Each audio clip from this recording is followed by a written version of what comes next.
The ocean is a graveyard of secrets, its waters heavy with centuries of stories whispered through salt and silence. It stretches endlessly, a mirror of the sky during the day, a chasm of ink by night. For those who sail it, there's an unspoken rule: never trust the calm. Beneath the surface, tides pull not just at ships, but at the minds of those who dare navigate its depthless expanse. And among the legends birthed from this relentless sea, one name surfaces again and again, like a body that refuses to sink: the Mary Celeste. It isn't just a ghost story. It's the ghost story. A fully seaworthy ship discovered adrift, untouched and intact, drifting aimlessly under a gray December sky with not a single soul aboard. No blood, no damage, no clues. The ship had food, water, and cargo. Her lifeboat was gone, but there were no signs of a struggle, no frantic distress notes. Just the eerie silence of a vessel that had been abandoned mid-voyage without any apparent cause. The moment her story broke, a storm of speculation and fear erupted. Mutiny, pirates, sea monsters, supernatural wrath, each theory more lurid than the last. But none could explain how a family and crew vanished completely, without leaving even a scream behind. There's something deeply unsettling about an unanswered question. Something primal that stirs in the gut when we're faced with a story that resists closure. And the Mary Celeste is the embodiment of that unease. A ship without her people, floating like a coffin with its lid left open. We stare into her story not because we expect answers, but because we dread what they might be. That perhaps deep down, we know that no matter how much evidence we gather, no matter how rational we pretend to be, some mysteries are meant to remain unsolved. Tonight, we dive into one such enigma. This is not just a recounting of maritime facts. It's a descent into the dark corners of collective fear. We will examine the hard evidence, peel back the myths, and follow the many trails of speculation that spiral outward like tentacles. But with each step, the shadows grow longer, the silence deeper. This isn't just history, it's a haunting. So brace yourself, anchor your thoughts, and remember, the ocean doesn't give back what it takes.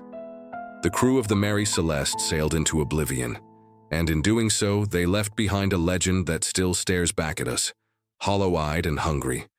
What happened aboard the Mary Celeste? Why did her people flee a vessel that showed no signs of threat? Where did they go, and why was there never a trace of them again? In the next hour, we'll sail through storm and stillness, chasing shadows across cold Atlantic waters. Some theories will tempt you, others will chill you. But none will satisfy you, because this story doesn't want to be solved. It wants to be remembered. It began with quiet confidence, the kind that often precedes tragedy. On November 5, 1872, the Mary Celeste lay moored in New York Harbor, her wooden frame groaning softly as winter's breath rolled in across the Atlantic. She was a brigantine of modest size, 103 feet long and just over 280 tons, but she carried with her the air of reliability.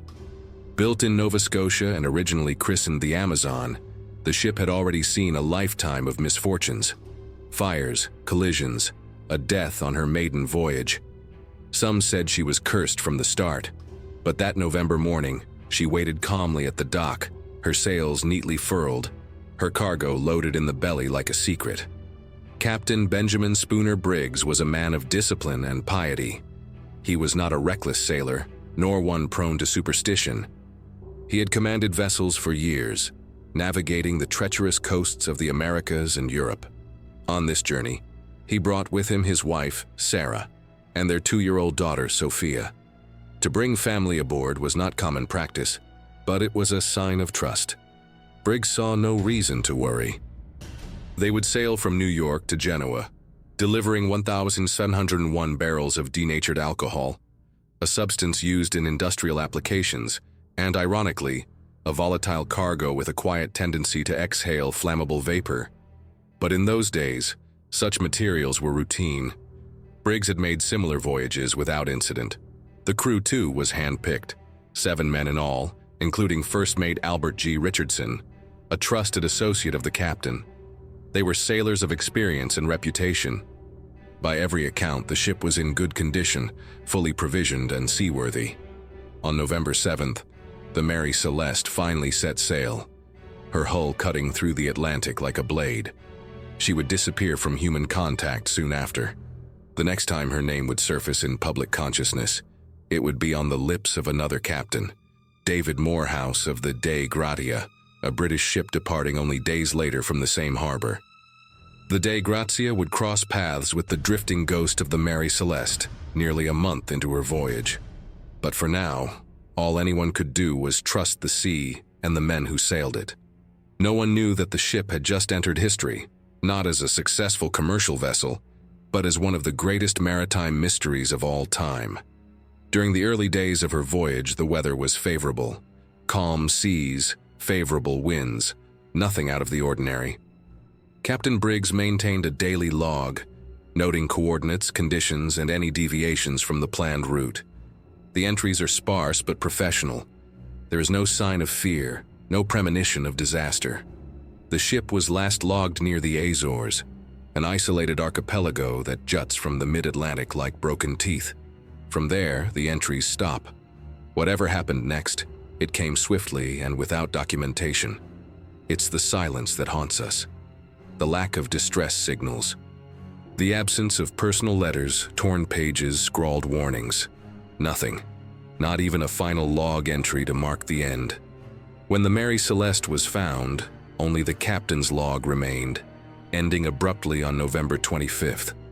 That gives us a gap of 10 days between the final entry and the ship's discovery. 10 days in which 10 lives vanished without a trace. 10 days of wind, waves, and whispers that no one survived to recount.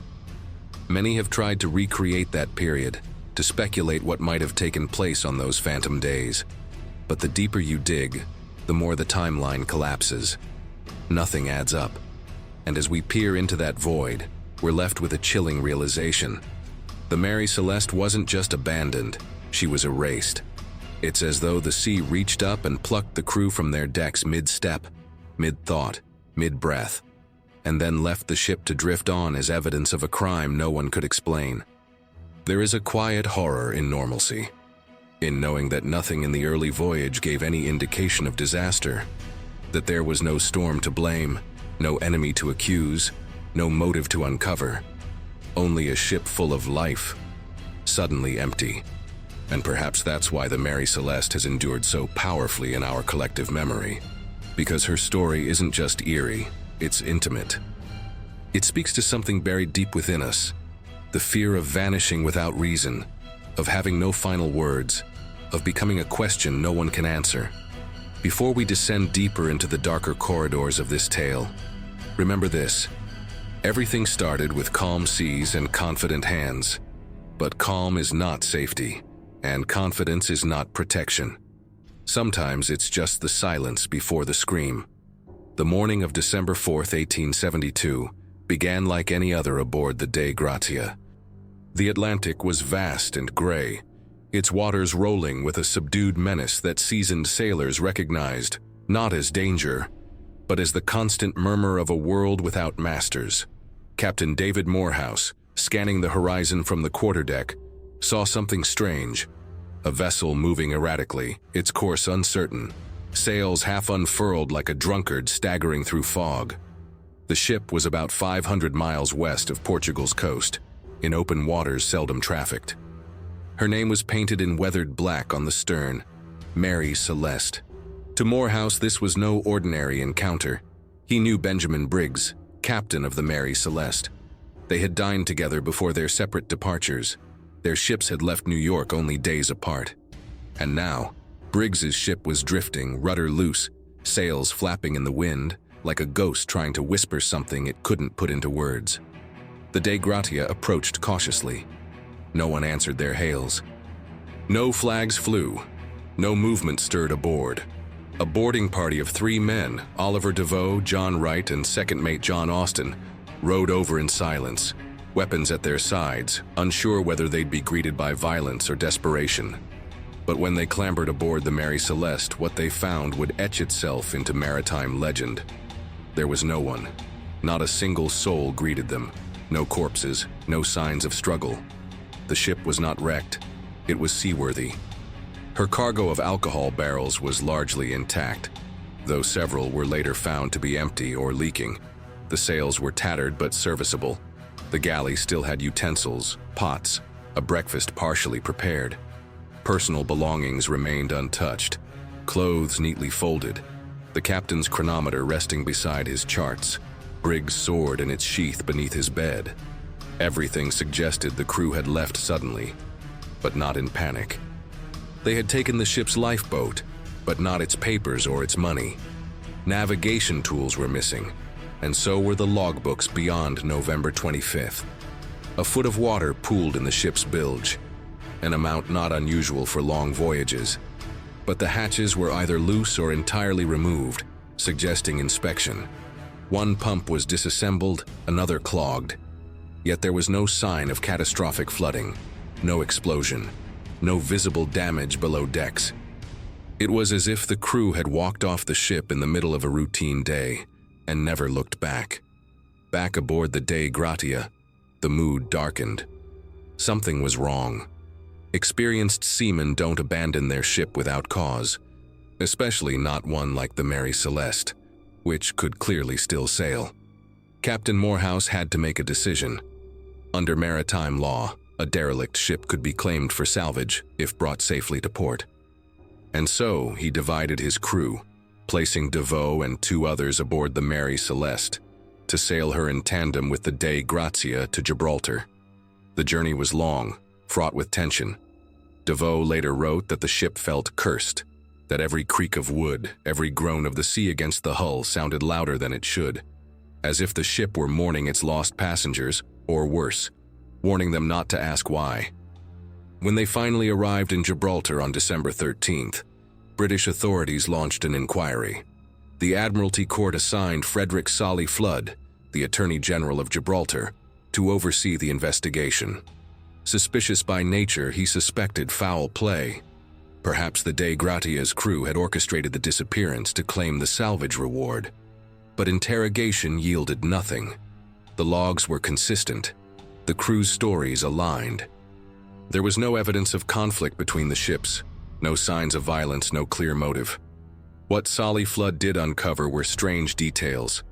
The sword under Briggs's bed bore a reddish stain, though later testing showed it was rust. A blood-like mark on the railing proved inconclusive. The ship's cargo was off by a few barrels, many of which were later discovered to be leaking industrial alcohol, fumes that might have created a toxic, combustible environment. But this was speculation. And speculation in this case only deepened the mystery. Eventually, the court ruled there was no evidence of wrongdoing.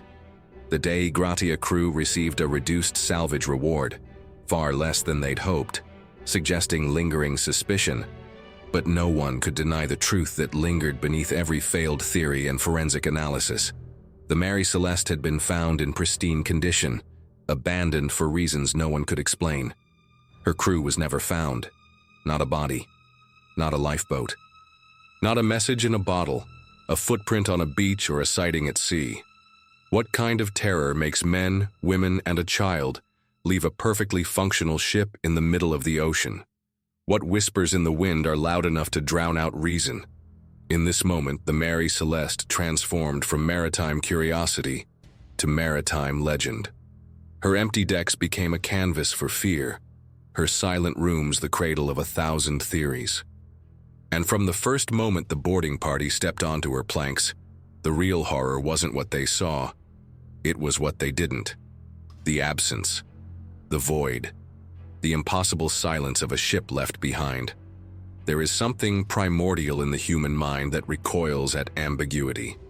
When faced with a void, when logic falters and the facts offer no resolution, we invent darkness to fill the space. For the Mary Celeste, that darkness quickly took the shape of violence, murder, mutiny, betrayal at sea. Theories bled from the public imagination like ink into salt water, all pointing to one chilling possibility: that the people aboard the ship had turned on each other. The mutiny theory was among the first to grip the public. To outsiders, it seemed almost obvious. A crew of international men, some barely speaking the same language, trapped in the isolation of the Atlantic for weeks on end. Tensions would have brewed in the small confines of the ship's decks and cabins, unspoken grievances fermenting under the constant strain of duty. Perhaps someone snapped. A scuffle, a knife. Blood spilled quietly beneath the sails, unseen by the sky. This suspicion was amplified by the reports from Gibraltar. During the inquiry, Attorney General Frederick Solly Flood seemed eager to find guilt where facts provided only silence. He examined a reddish-brown smear on the rail. Blood, he insisted. The sword found beneath Captain Briggs's bed bore a similar stain. The ship's logbook was intact, yes, but no entries recorded past November 25th. Could it be, he wondered aloud, that Briggs had been murdered in his sleep, his wife and child slaughtered as they begged for mercy? The crew turned traitor in a desperate grab for control. But when the so-called blood was tested, it proved to be nothing more than rust and organic residue. Hardly unusual on a ship exposed to salt, air, and time. The sword had oxidized. The stain on the rail, when scraped and tested under rudimentary chemical methods, showed no traces of hemoglobin. There were no torn clothes, no signs of a fight in the captain's quarters or crew's bunks, no weapons found out of place, no bones hidden beneath the floorboards. Even so, some argued that the mutiny had been swift and surgical. That first mate, Albert G. Richardson, perhaps feeling slighted or desperate, rallied a few men, murdered the others, and fled in the lifeboat. Maybe even toward the Azores, where they vanished without a trace. Yet that too collapses under scrutiny. Why abandon a ship in perfect condition? Why take the lifeboat instead of sailing the Mary Celeste herself to freedom, wealth, or safety? The theory grows even more implausible when we examine the men themselves. Richardson was personally chosen by Briggs. He had sailed with him before, trusted, steady, devout. The crew had no history of mutiny, and most were skilled professionals with families and reputations. It strains credibility to believe they conspired to murder, then left behind all the money, belongings, and cargo, only to disappear forever. Another version of the theory casts Briggs himself as the perpetrator. Perhaps he snapped under pressure, killed his crew and family, and fled into madness. But where? To vanish so completely, even in the 19th century, was no small feat. And to leave behind no trace, not even a false trail, not a single piece of driftwood or clothing, is something even the most calculating minds would struggle to achieve. This version also ignores the man Briggs was, a deeply religious, careful, and methodical captain. His journal shows no signs of decline. His writing is clear, measured, and consistent up to the final entry. The last log, dated November 25th, noted their position near the Azores. Nothing more. No distress, no erratic language, just coordinates, routine, unremarkable, until he vanished. What makes the mutiny theory so terrifying is not its plausibility, but its emotional seduction. It offers a narrative we understand, men under stress, turning on each other in fear and rage. It gives the horror a face, an enemy, a motive, but the evidence stubbornly refuses to cooperate. It offers no fingerprints, no confessions, no physical affirmation, just a chilling emptiness where certainty should be. And yet, in the silence of that ship, its doors swinging gently on broken hinges, its sails snapping in wind without command, we can almost hear it, the echo of imagined screams, the thud of boot on deck, the moment where duty shattered into violence. But perhaps what we hear is not a memory, but a projection, our own terror playing back in loop. We fear others. We fear ourselves. And when there is no explanation, we invent one soaked in blood because it is better to believe that men killed each other than to believe that they simply disappeared. No trace of mutiny was ever proven. No suspects identified. No motives solidified. But still the whispers cling to the timbers of the Mary Celeste, like stains that won't wash out. Maybe because we want them to. Maybe because in those whispers we find a version of the story we can stomach. A version that lets us sleep at night. In the grim theater of the Atlantic, piracy is a shadow that never fully disappears. It lurks just beneath the polished tales of trade and exploration, a specter of knives and blood that colors every story of the sea. So when the Mary Celeste was found eerily abandoned, her crew vanished, her cargo untouched, her condition pristine, it didn't take long for some to hiss the word pirates. It felt familiar, comfortably terrifying. The kind of evil we could name.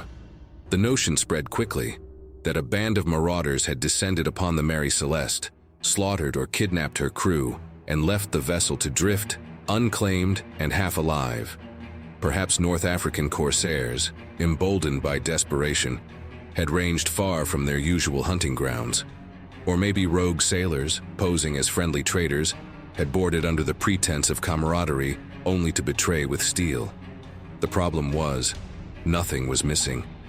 No valuables taken, no jewelry, no clothing, no ransacked chests or slashed sails. The captain's log and chronometer remained. The hold was full, nearly every barrel of industrial alcohol accounted for, save a few that were merely leaking. And so the theory evolved. If pirates didn't take the Mary Celeste by force, perhaps her discovery had been orchestrated, not by strangers on the sea, but by the very men who claimed to have rescued her. Suspicion fell heavily on Captain Morehouse and the crew of the Dei Gratia. They had much to gain. Maritime law promised a hefty salvage reward to anyone who returned an abandoned vessel safely to port. And the Mary Celeste was no mere hulk. She was seaworthy, her cargo valuable, her journey incomplete. A cunning crew might see such an opportunity and seize it, stage the disappearance, eliminate the crew, and fabricate a story about finding her adrift in the middle of nowhere. They could claim their prize and vanish into the folds of history with gold in their pockets. To many, this theory felt satisfyingly cynical. It painted the Dei Gratia's men as wolves in plain sight, their modest appearances masking a deadly conspiracy. But it began to fall apart the moment it was weighed against the actual behavior of those involved. If Morehouse and his crew had committed such a crime, they left behind a remarkably unconvincing stage. The cargo intact. The ship well-maintained. The logbook meticulous and boringly normal. Morehouse, a professional with a long-standing relationship with Captain Briggs, showed visible discomfort throughout the court proceedings. He didn't act like a man feigning ignorance. He acted like a man haunted by what he had seen, and the salvage claim itself, while substantial, was not excessive. The Dei Gratia crew was awarded just under $1,700, a fraction of the ship and cargo's full value, suggesting the court harbored suspicions but lacked evidence. Investigators questioned the Dei Gratia crew extensively. They scrutinized the timeline, the departure dates, the distance covered. They even studied the handwriting in logs and compared stories for inconsistencies. But none emerged. Every crewman told the same story. They spotted a vessel behaving oddly. They boarded it. They found no one. And then they did what was expected of them. They salvaged her. And here lies the true weakness of the salvage fraud theory. It demands a complexity the ocean rarely affords. For Morehouse and his men to pull it off, they would have had to intercept the Mary Celeste, murder her crew in silence, hide the bodies, erase all signs of struggle, maintain the ship in perfect condition, forge logs, and sail both vessels thousands of miles to Gibraltar, all without a single slip in their tale, not one loose end, not one bloodstain, not one trace of guilt that could be uncovered by authorities already salivating for wrongdoing. But even if we entertain this impossibility, a far more disturbing question emerges. Where are the bodies? Murder at sea is easy, hiding it is not.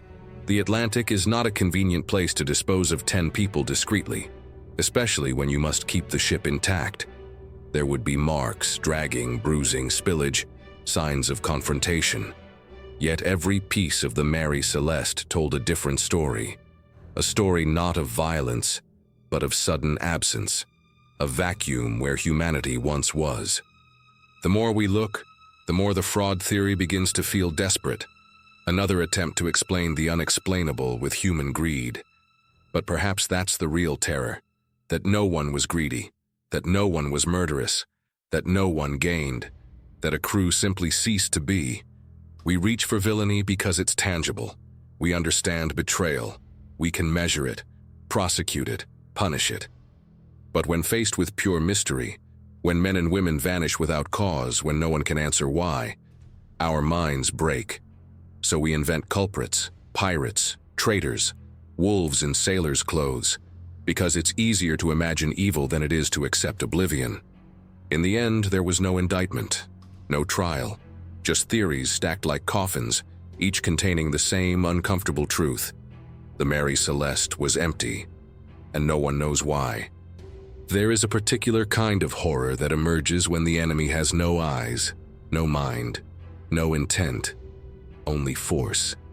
A horror born not of knives or betrayal, but of nature itself, vast and indifferent.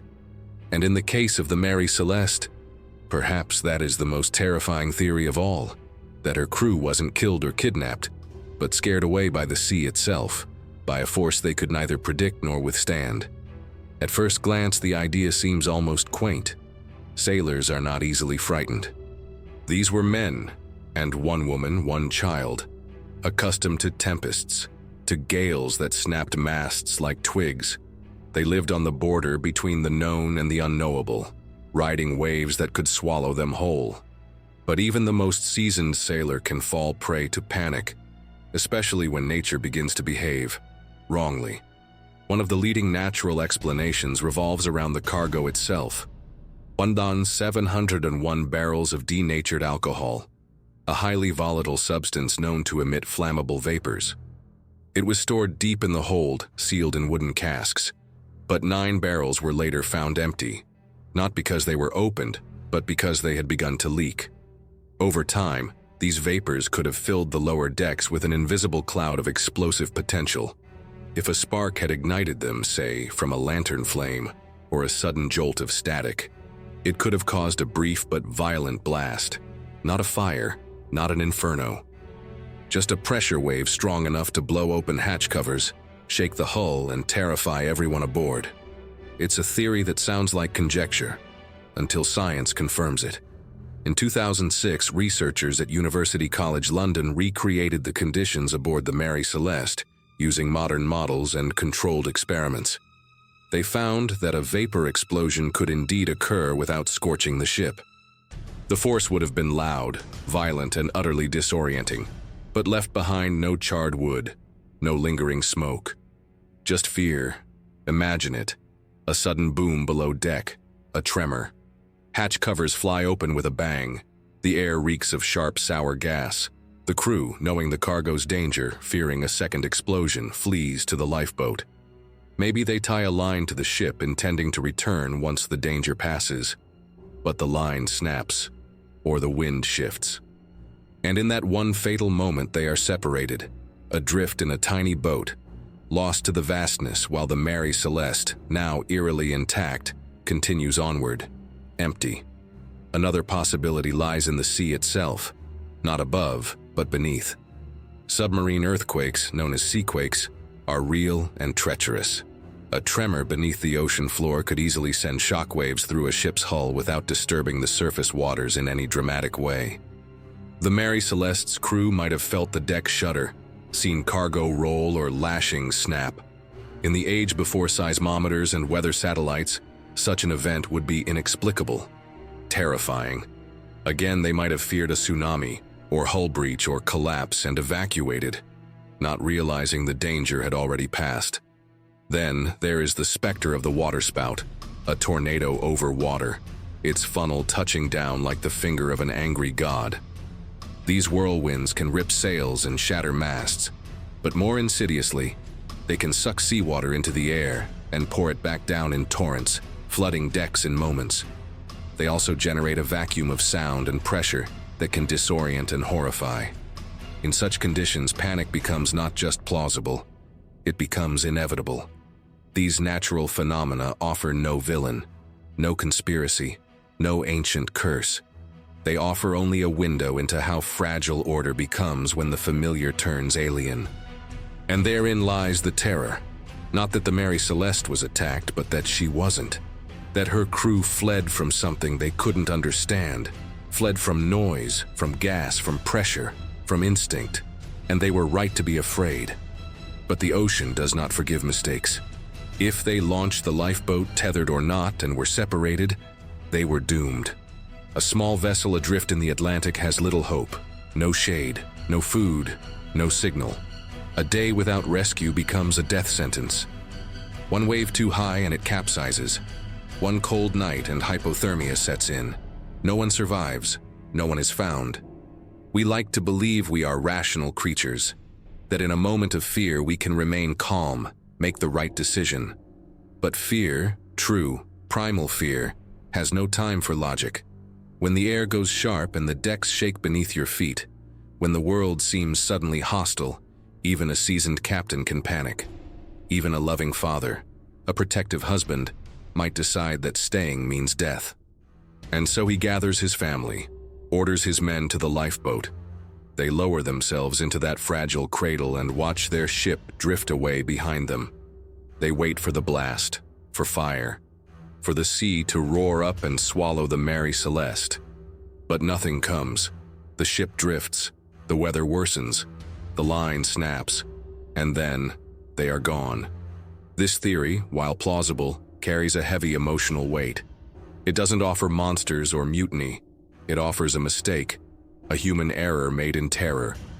And that may be the most terrifying explanation of all, that the crew of the Mary Celeste didn't die by malice or fate, but by fleeing from a danger that never struck, that they ran not from fire, but from the fear of fire. And in doing so, they sealed their doom. The ship survived, the people did not. And all that remains is a vessel, perfectly preserved, gliding silently across a gray sea, mourning the choices that fear makes for us. When reason fails, the darkness answers. It always does. The Mary Celeste was not merely a mystery, it was an invitation, a beckoning void that demanded to be filled with something, anything to explain its impossible silence. And so, the void was fed, not with evidence, but with stories. Stories soaked in terror and trembling imagination, whispered late into the night and passed from generation to generation like heirlooms of fear. The earliest accounts, though sparse, already carried a chill. A perfectly sound ship, no crew, no signs of violence. It was unnatural, and the unnatural demands supernatural explanation. And so the myths began to ferment. In the shadows between logs and court records, fiction took root. One of the most enduring myths came from a man known for his brilliance in weaving nightmares into logic, Sir Arthur Conan Doyle. In 1884, just 12 years after the ship's discovery, Doyle published a short story titled J. Habakkuk Jeffson's statement, a fictionalized account of the Mary Celeste mystery that would forever alter public perception. He renamed the ship the Mary Celeste, a name still wrongly associated with the real vessel, and filled the narrative with elaborate inventions. Mutiny, racial vengeance, curses, secret cults. It was meant as fiction, but the public, already gripped by the inexplicable, clung to it as fact. Newspapers cited it. Readers believed it. And from that single tale, the mythos of the Mary Celeste was irreversibly warped. It didn't stop there. In the decades that followed, more hoaxes surfaced, each more sensational than the last. In 1913, the Strand magazine published the so-called Abel Fosdick papers, a supposed eyewitness account discovered among the personal effects of a long-dead sailor. In this version, the crew of the Mary Celeste were victims of a freak accident, a wave, a raft, a sudden attack by sharks during an experimental swimming exercise. All survived the event itself, but none lived to tell the tale. The document was eventually revealed as a forgery, its narrative absurd and unverified. But by then, it had already taken root in the public psyche. The story was too good, too chilling to abandon. Others claimed the Mary Celeste had encountered a sea monster, an ancient leviathan from the depths that tore the crew from the decks and dragged them down into blackness. No wreckage, no blood, just the cold hunger of a creature that left the ship behind like a gutted carcass. There were no sightings, no evidence, But the ocean has always been the final hiding place for monsters, and so the tale lived on. Then came the spiritualists and occultists. They claimed the ship was cursed, that it had passed through a rift in time, that her crew had slipped into another dimension or been abducted by ethereal forces. Some said the Mary Celeste was a harbinger, an omen of coming doom, that she carried with her not cargo, but something else, something unholy. The idea that an object can be haunted is not new. But the Mary Celeste became more than haunted. It became untouchable, a ghost in the shape of a ship. Even today, online forums and late-night radio shows echo with whispers. The Mary Celeste was a government experiment, a time travel mishap, an alien abduction, a punishment from God. These theories are not sustained by logic or evidence, but by the insatiable human need to believe, to assign agency to the void, to animate the silence with story. But what makes these myths so compelling isn't just their sensationalism, it's their emotional clarity. They give the story meaning. They offer villains, monsters, explanations. In a way, they protect us. Because the truth that 10 people disappeared for no reason at all is too cold to hold. We would rather believe in demons than in indifference. And yet the Mary Celeste herself resists these embellishments. She remains unyielding. Her planks hold no secret compartments. Her papers tell no fantastic tales. She simply was. A ship, floating where it shouldn't have been, carrying no one. A hollow vessel returned to the world without her people. The stories that grew around her are mirrors, reflecting not what happened aboard the Mary Celeste, but what we fear could happen to us. We fear being erased, forgotten, consumed by something we cannot fight or understand. And so we build monsters and myths, not to explain the world, but to survive it.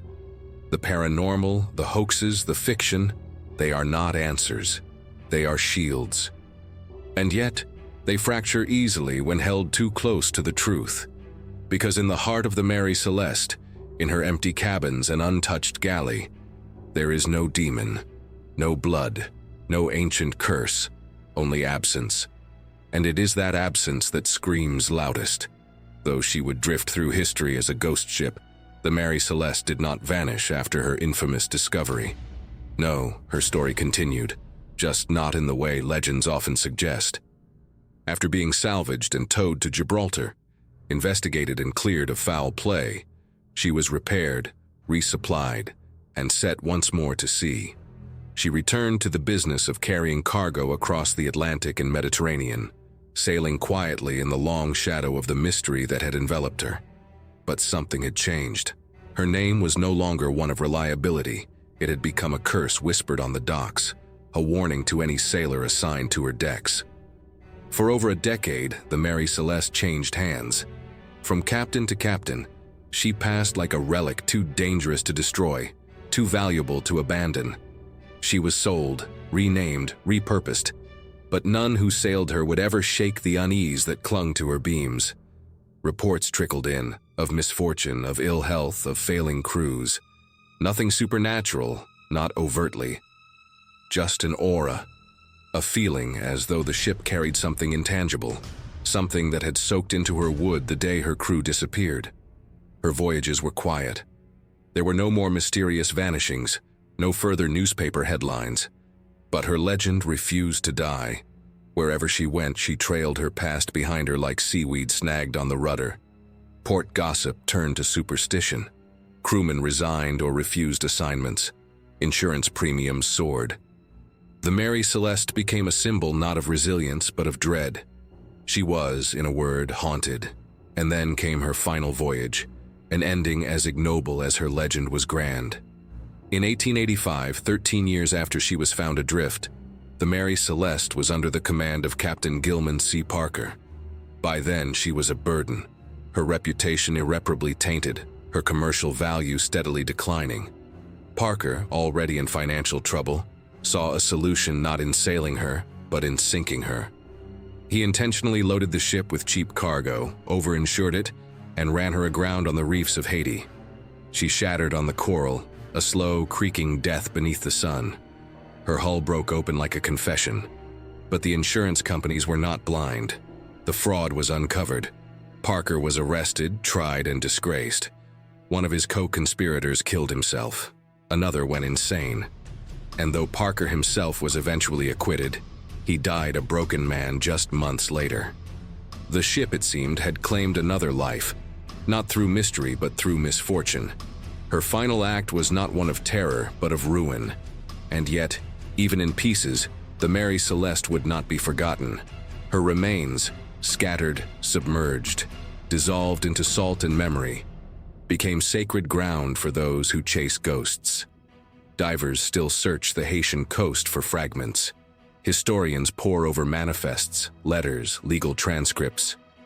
Authors and filmmakers reinvent her in fiction after fiction, each interpretation adding another layer to the myth. She has appeared in novels, television shows, documentaries, and whispered tales around campfires.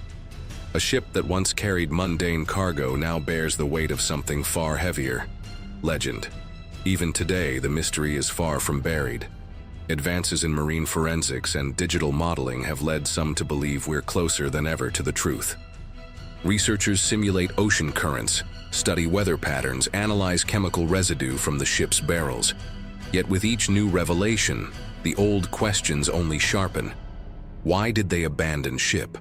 Why no sign of panic or violence? Why no trace, ever? In truth, the more we learn, the more impossible the mystery becomes. Because what haunts us isn't just the lack of evidence, it's the proximity to normalcy. The Mary Celeste wasn't found torn apart or burned. She was found quietly sailing, her wheel unmanned, her course uncorrected. And that is precisely what gives her story its staying power. It is not the chaos we remember, it's the calm. She is, even now, an icon of the unexplained, a symbol of how quickly certainty can dissolve into myth, a monument to how little we truly know, not just about the sea, but about ourselves. Because what happened to the crew of the Mary Celeste is not just a question of history, it's a question of fear, of mortality, of the thin line between presence and absence, and how easily one can slip into the other. And as long as that question remains unanswered, as long as the ocean keeps her secrets, the Mary Celeste will sail on in the minds of those who dare to ask.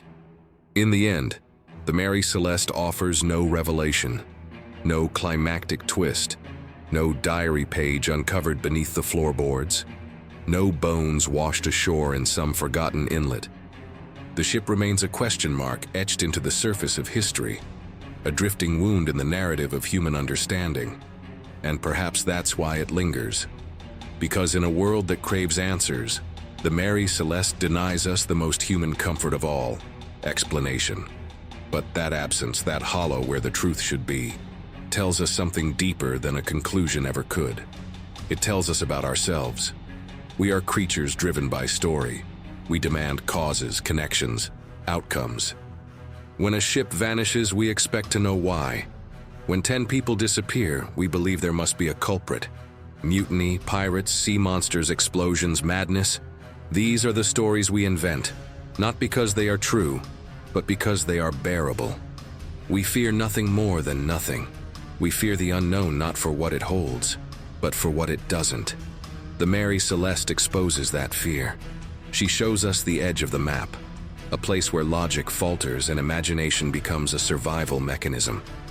She forces us to confront the possibility that not everything can be solved, that sometimes people vanish, not into other dimensions, not into the jaws of beasts, but into silence, into the deep, dark, yawning stillness of reality. And that silence is terrifying. Because if the Mary Celeste could lose 10 souls without a trace, what about the rest of us? What about the mothers and fathers and lovers and friends who vanish every year, every day? What about the people who step out for a walk and never return? What about the places in our own lives where answers crumble, where certainty dissolves into grief? We realize, staring at her abandoned helm, that the Mary Celeste is not just a ship. She is a metaphor, a floating mirror. She reflects the fragility of human control, the arrogance of our belief that we can know everything, predict everything, master everything. The truth is, we are all sailors on an invisible sea. We navigate with instruments we don't fully understand, trusting maps that end too soon, listening for warnings that never come. And when the storm hits, when the cargo groans and the pressure rises and the sky goes quiet, we are left with the same choice those sailors faced in 1872: to stay aboard and trust what we know, or to flee into the lifeboat, praying we made the right call. The Mary Celeste is a reminder that even the best of us, wise, seasoned, prepared, can make the wrong choice. That fear doesn't need to be rational to be real, that sometimes survival instincts lead us astray, and that once the tether snaps, once we drift too far, there may be no coming back. She also teaches us humility, that not every mystery must be solved to be meaningful, that unanswered questions have value because they keep us searching, keep us doubting, keep us humble. In a world full of false certainty, the Mary Celeste is a monument to honest confusion. She humbles the historian, the scientist, the skeptic. And she inspires the artist, the dreamer, the child who asks, but what if they saw something in the waves? What if they heard something we can't? What if the ocean doesn't just take, but watches? These are not rational questions, but they are human. And the Mary Celeste, above all, is a human story. Not just because it is unsolved, but because it is personal. We feel for Briggs, for Sarah, for Sophia, for the 7 men whose names fade with each passing decade. They were real. They lived. They hoped. They vanished. And they left behind something more powerful than an answer. They left behind wonder. And that, perhaps, is the final lesson. To hold on to wonder. To let mystery live, not as a failure of truth, but as a triumph of imagination. To accept that sometimes the world is allowed to be strange. That not every door needs to be opened. That some ghosts do not scream or drag chains. They simply wait and drift. And remind us that we are not as safe, not as smart, not as in control as we like to believe. The Mary Celeste was a ship. Now she is a legend. Tomorrow she will be something else. But she will never be forgotten. Because some stories do not end. They simply sail on, forever.